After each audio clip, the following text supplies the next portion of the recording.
فَإِن تَنَازَعْتُمْ فِي شَيْءٍ فَرُدُّوهُ إِلَى اللَّهِ وَالرَّسُولِ، اللہ کی طرف لے جاؤ، رسول اللہ کی طرف لے جاؤ.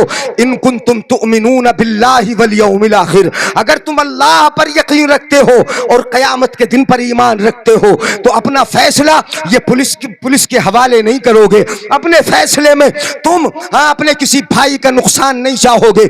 دوسری جگہ قرآن میں پروردگار عالم ارشاد فرماتا ہے، سننا ہے نا غور سے، سبحان اللہ نہیں بولیں گے، وَلَا تَنَازَعُوا فَتَفْشَلُوا وَتَذْهَبَ رِيحُكُمْ وَاصْبِرُوا إِنَّ اللَّهَ مَعَ الصَّابِرِينَ. اللہ فرماتا ہے آپس میں جھگڑا نہ کرو، تنازع نہ کرو، اختلاف نہ کرو، رنگ و نسل کی بنیاد پر، اونچ نیچ کی بنیاد پر، ناک کے اونچا نیچا ہونے کی بنیاد پر، شادی بیاہوں کی بنیاد پر، منگنی اور رشتوں کی بنیاد پر آپس میں جھگڑ مت جاؤ. مدرسے کی کمیٹی میں بڑا عہدہ پانے کی بنیاد پر یا پانے کی وجہ سے تم لڑ نہ جاؤ. ولا تنازعوا، جھگڑا نہ کرو، اگر جھگڑا کرو گے فتفشلوا، پھسل جاؤ گے. نہیں بولیں گے، جھگڑو گے تو پھسل جاؤ گے، تمہارے قدم ٹگمگا جائیں گے. فتفشلوا وتذهب ريحكم، اور تمہاری اجتماعی حیثیت سے جو تمہاری قوت بنی ہوئی ہے، جو تمہاری طاقت بنی ہوئی ہے، وہ تمہاری طاقت باہر نکل جائے گی، تمہاری ہوا ہی نکل جائے گی. حضرات محترم، جس گھر میں بھائی میں اتفاق ہوتا ہے اس گھر کی طاقت بنی رہتی ہے، اس گھر کی قوت بنی رہتی ہے.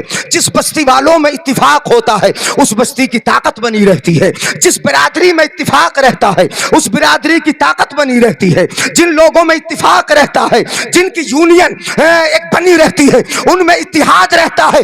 قرآن نے صاف طور پہ کہا اگر جھگڑ گئے فَتَذْهَبَ رِيحُكُمْ، تو تمہاری ہوا نکل جائے گی، مطلب یہ کہ تمہاری طاقت ختم ہو جائے گی. اس لیے جھگڑ کر اپنی طاقت کو کمزور نہ کرو. اگر طاقت بنائے رکھنا ہے تو ایک ہو کے زندگی گزارو. نعرے تکبیر، نعرے رسالت. حضرت مفتی جلیل صاحب قبلہ جلسہ دستار بندی. نعرے تکبیر. وَتَذْهَبَ رِيحُكُمْ، تمہاری ہوا ہی چلی جائے گی.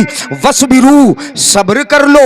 إِنَّ اللَّهَ مَعَ الصَّابِرِينَ، اللہ کی مدد صبر کرنے والوں کے ساتھ ہے، اللہ کی نصرت صبر کرنے والوں کے ساتھ ہے، اللہ کی جنت صبر کرنے والوں کے لیے ہے. حضرات، کہیں صبر بھی کرنا پڑتا ہے. کبھی کوئی اونچی بات کہہ دے اس کے سامنے صبر کرنا پڑتا ہے. اگر کوئی گالی بھی بک رہا ہے کبھی صبر کرنا پڑ جاتا ہے. اس لیے صبر کر لو. صبر کرنے والوں کے لیے تو بے شمار جگہ کلام مقدس میں پروردگار عالم نے بشارت ارشاد فرمائی ہے، وَبَشِّرِ الصَّابِرِينَ، اے حبیب صبر کرنے والوں کو جنت کی خوشخبری سنا دو جو صبر کر رہے ہیں. حضرات، کہیں صبر بھی کرنا پڑے گا. آج معاملہ یہ ہے، میں ایک حدیث پاک کی روشنی میں بتا رہا ہوں، سنو.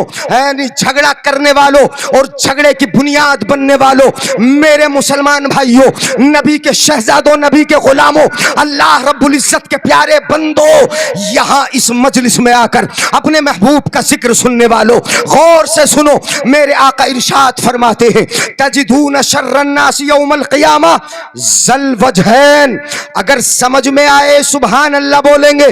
آقا فرماتے قیامت کے دن سب سے برا حال کس کا برا حال ہوگا؟ کچھ پتا ہے کس کا برا حال ہوگا؟ ذرا سی بات کو تم بہت بڑا بنا دیتے ہو. بھائی میں جھگڑے کرا دیے، بھائی میں جھگڑا کرا دیا، پڑوسی میں اختلاف کرا دیا. حضرات، کیسے ہمیں غلبہ ملے گا اور کیسے ہم سر اٹھا کے جیئیں گے؟ اس لیے کہ گھر میں جھگڑے ہیں، بھائی کا جھگڑا ہے، محلوں میں اختلاف ہیں. ہم اس قدر جھگڑ گئے کہ کسی ایک بینر تلے آنے کے لیے تیار ہی نہیں ہے.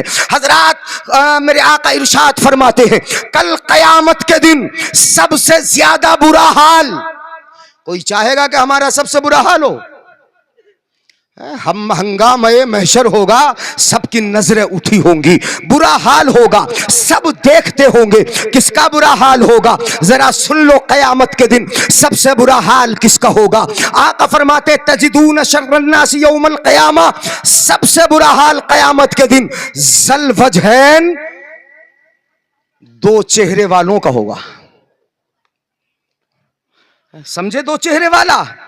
اپنے یہاں بولتے دو منہ کا، अपने यहां बोलते हैं दोगला, कैसा दोगला, तजिदून शर्रन्नास यौमल क़ियामति ज़ल वजहैन, दो मुंहों वाला होगा, जा हाउलाई बेवजहिन व हाउलाई बेवजहिन। आका इरशाद फरमाते हैं इधर आया तो चेहरा अलग था, इधर आया तो चेहरा अलग था, इनकी इन से लगा दी, इनकी इन से लगा दी, दोनों में झगड़ा करा दिया। मेरे आका इरशाद फरमाते हैं कि यहाँ भाई भाई को जुदा करा रहा है, लड़ाई करा रहा है, आपस में इख्तिलाफ करा रहा है। देख कयामत के दिन अगर सबसे बुरा हाल किसी का होगा तो इसी लड़ाने वाले का होगा। तजिदून शर्रन्नास यौमल क़ियामा, सबसे बुरा हाल इसी का होगा कि जिसने दुनिया में लोगों के दरमियान झगड़े कराए।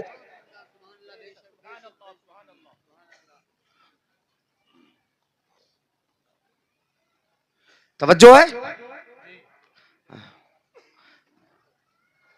आका इरशाद फरमाते मन कान ज़ल वजहैनी फिद दुनिया कान लहू यौमल क़ियामति लिसानुम मिनन नार।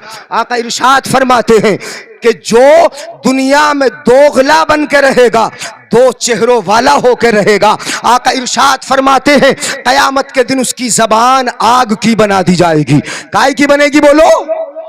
आग की जबान बनाई जाएगी। हजरात आग की जबान किस लिए? इसलिए कि इसने अपनी जबान से जो फेल अंजाम दिया था, जो काम अंजाम दिया था अपनी जबान से, वो आग लगाने का काम था। इसने आग लगाई, इसने बस्ती में आग लगाई, इसने भाइयों में आग लगाई, इसने मियाँ बीवी के दरमियान आग लगाई, इसने ससुर दामाद के दरमियान आग लगाई। आग लगाने का काम किया। परवरदिगार आलम ने इस जबान की जो दुनिया में सिफत थी, कल कयामत में उसी सिफत के एतबार से इसकी जबान को आग का बना दिया। आग की जबान होगी। कौन बचाने आएगा कयामत में? आला हजरत इरशाद फरमाते हैं खुदाए कहार है गजब पर, खुले हैं बदकारियों के दफ्तर, बचा लो आकर शफीए महशर। तुम्हारा बंदा अजाब में है, दुहाई तो मुस्तफ़ा की होगी ना, पुकारा मुस्तफ़ा को जाएगा ना, आएंगे मुस्तफ़ा बचाने के लिए ना, मुस्तफ़ा बचाने के लिए आएंगे। तो फिर कल मानने से बेहतर यह है कि आज अपने महबूब की बात मान ले, आज अपने आका की बात मान ले, आज आजा उस इत्तिफाक की तरफ आजा। मेरे आका इरशाद फरमाते हैं अगर तवज्जो हो तो फिर से एक हदीस पाक और सुना दूं। हदीस पाक इजाजत है कि नहीं? तो सुभान अल्लाह बोल दो यार। आका इरशाद फरमाते हैं, आका फरमाते अल मुमिनु लिल मुमिनी कल बुनियान यशुद्दु बाजुहु बाज़न सुम्मा शब्बका बैन असाबिही। मेरे आका ने इस तरह उंगलियों के दरमियान उंगलियां डाली और इस तरह उंगलियां डालकर मिसाल के जरिए मेरे आका ने समझाया कि एक मोमिन भाई दूसरे मोमिन भाई के लिए बुनियाद की ईंटों की तरह है। जिस तरह बुनियाद की एक ईंट को दूसरी से ताकत मिलती है और दो को तीसरी से ताकत मिलती है, तीसरी को चौथी से ताकत मिलती है, इस तरीके से एक ईंट दूसरी ईंट के साथ मिलती जाती है और हर एक की ताकत बढ़ती चली जाती है। ऐसे ही मोमिन मोमिन के लिए है कि एक भाई दूसरे भाई के लिए ताकत बढ़ाता चला जाता है। मोमिन भाई जितने बढ़ते जाते हैं ताकतें उतनी ही ज्यादा होती जाती हैं। नारे तकबीर, नारे तकबीर, नारे रिसालत, नारे रिसालत, जलसाए दस्तार बंदी, जलसाए दस्तार बंदी, हजरत मुफ्ती जलील साहिब क़िबला।